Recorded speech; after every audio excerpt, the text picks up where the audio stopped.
Hi there. I'm Dr. Noel Nelson, and it's my pleasure to share a few thoughts with you today. Some uplifting, inspiring, and practical tips to help you find greater happiness and success in your life. Today's topic: how to turn a negative into a positive.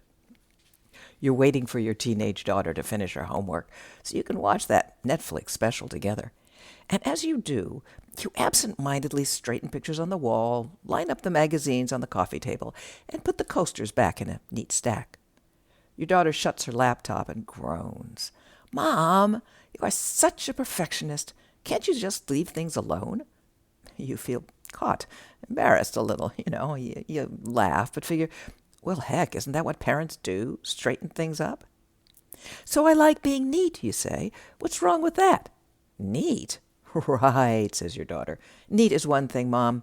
Obsessive is another." Great. Another snide comment from the younger generation. You sigh. "Let's just watch the show, okay?"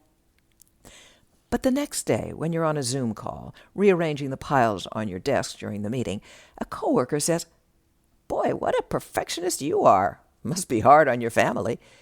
You remember how many similar comments you've heard throughout your life, and you think, gosh, maybe I am a perfectionist. How awful. I must drive everybody nuts. And you proceed to berate yourself for being so nitpicky and vow to yourself, "I will not be neat. I will not be a perfectionist.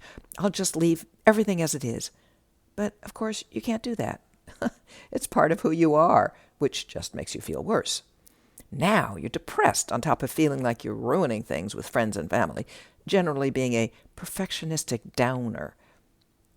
But you see, the good news is you are a perfectionist. It only sounds like bad news because, up until now, you haven't recognized it as good news, and therefore been able to channel your perfectionism in useful and positive ways. What, in fact, is perfectionism?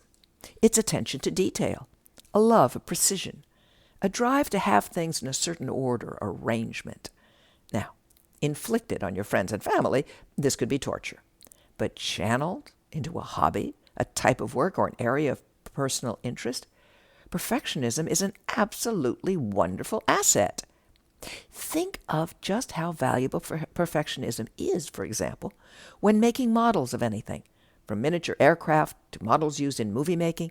How valuable perfection is in looking at microscopic slides of cancer cells, or airbrushing a photograph, in running a profitable cleaning service, or any number of other work or hobbies. So the challenge becomes not, how do I stop being perfectionistic or opinionated or long-winded, whatever your particular bent, but rather, how do I translate my seemingly negative traits into positive qualities? When people repeatedly point out certain of your traits to you as being less than wonderful, or as you become aware of them yourself, take a different point of view. Ask yourself, how could this trait of mine be put to good use?